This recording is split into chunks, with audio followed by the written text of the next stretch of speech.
Hey everyone, I'm Ian Dilly. And I am Michael Sheehan. We are joined today by Italian cycling guide Andrea Nicosia of One More Ride.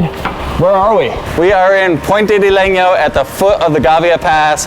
We're gonna go ride this iconic climb and see what makes it so famous to the Giro d'Italia.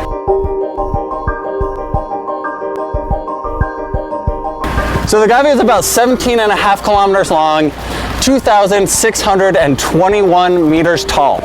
That is right about 8,600 feet above sea level for those of you watching in the States. And we have to climb 1,326 meters to get up to the top. Andrea, can you tell us a little bit about what to expect on this climb? Of course.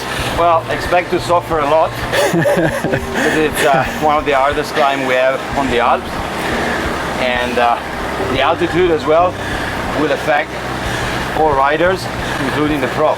It's only open for a very short time, so about 3 months, early June until generally September, depends on the weather. So it's not even open when the Giro comes up here in May? No, they open just for the Giro. Now, the Gavia climb was first used in the Giro d'Italia in 1960.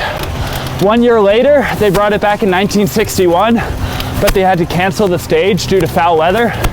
That has really been a theme in this climb's history ever since. They've tried to include this climb in the Giro 13 times, but they've only actually reached the summit of this climb 9 times. But these 9 successful ascents of the Gavia have led to some of the most iconic and beautiful battles cycling has ever seen.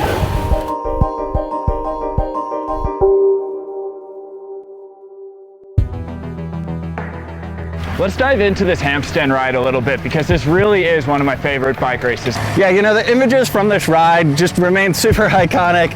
Hamston, you know, in giant ski gloves and giant Oakley glasses, no helmet on, bare legs, riding through a blizzard.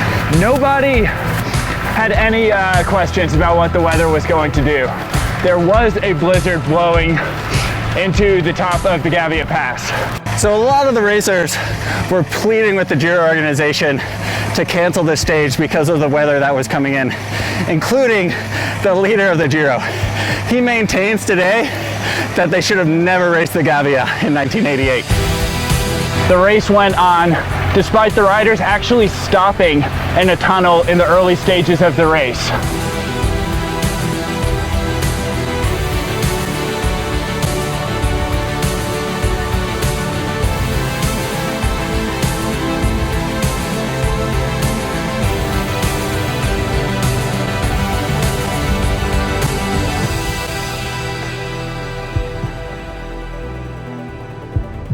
So we finally reached the top of the Gavia, and you can see we've bundled up well for this long descent back into Bormio. Look around us and just imagine this in the middle of a blizzard, and that is what Hamston faced charging over the top.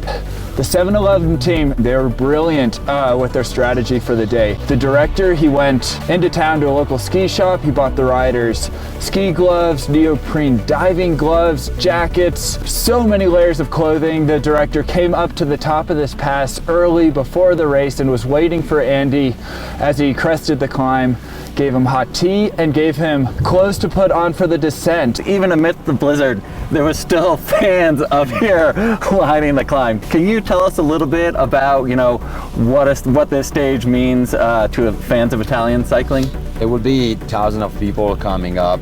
There will be campers, van park everywhere. They usually expect like 300,000-400,000 people for the weekend when the Giro climb the Gavia or the Stelvio, which is just close by.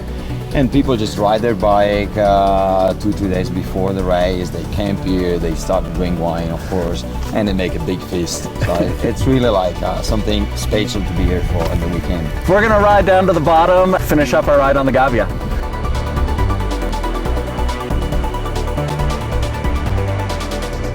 We are here in Bormio at the base of the Gavia descent. We just came off of a rather frigid mountain. I personally wanted to get in the car. Well, the descent is very technical, so it's quite a long descent. It's 15 kilometers of mountain road and then another 15 valley road towards Bormio. It has a lot of blind corners and the gradient is still pretty steep.